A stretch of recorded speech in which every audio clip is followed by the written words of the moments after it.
जय हरी. तुमचा लाडका निसर्गसेवक मनोज साठे. आज जागतिक निसर्ग संवर्धन दिन आहे. निसर्ग संवर्धन हे सध्या आपल्या जर विचार केला तर शासनाचा एक उपक्रम होऊन बसला. म्हणजे झाडं कोणी लावावे तर वन विभागाने लावावं, स्वच्छता कोणी करावी तर नगरपालिकेने किंवा प्रशासनाने करावी. मग या सगळ्या याच्यात आपण काय करतोय? आपल्या पुढच्या पिढीसाठी जर चांगला निसर्ग द्यायचा आहे, चांगलं आरोग्य द्यायचं आहे, तर आपला काय प्रयत्न आहे? तर मला असं वाटतं सर्वसामान्य माणूस म्हणून विचार केला तर आपला शून्य प्रयत्न आहे. मग आपण काय करू शकतो? आपलं काम, आपली रोजीरोटी, आपलं सगळं डेली रुटीन सोडून झाडं लावत फिरावी का, स्वच्छता करत फिरावी का? तर अजिबात नाही.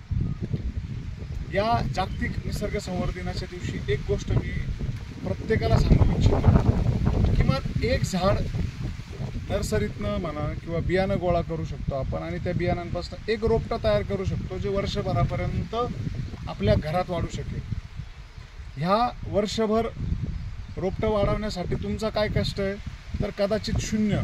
अगदी पाणी पिता पिताही तुम्ही ते पाणी त्या झाडाला टाकू शकता. पण हेच झाड जेव्हा सांभाळणारे फील्डवर लावतायत, निसर्गाची सेवा करणारे बरेचसे एनजीओ, हे झाड वर्षभर जेव्हा त्यांना फील्डवर सांभाळावं लागतं, त्यांचे कष्ट हे खूप मोठ्या प्रमाणात आहे. त्यांना संरक्षण करायचे, त्यांना जनावरांपासून वाचवायचे, त्यांना उन्हाळ्यात पाणी द्यायचे. हे सगळे कष्ट तुम्ही वाचवू शकता तुमच्या घरात एक रोपटं तयार करून त्याला वर्ष दीड वर्ष वाढवून. आपण नाशिकपुरतं जर बोलायचं झालं तर निसर्ग संवर्धन केंद्राच्या माध्यमातून दरवर्षी 7 लाख रोपं तयार करतोय, जी प्रत्येक घरात सांभाळायला द्यायची. ती नेऊ शकताय तुम्ही, त्याची बियाणं गोळा करू शकताय. जे फळं खात आहेत त्याची बियाणं गोळा करून एक रोप तयार करू शकताय.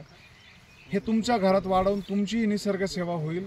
आणि सगळ्यांपर्यंतही हा मेसेज पोचवा की प्रत्येकानं आपला थोडा थोडा हातभार जर लावला तर आपल्या पुढच्या पिढीसाठी आपण निश्चितच एक चांगला निसर्ग, चांगलं पर्यावरण सोडून जाऊ.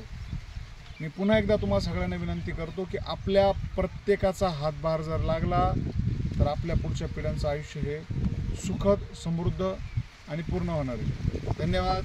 जय हिंद.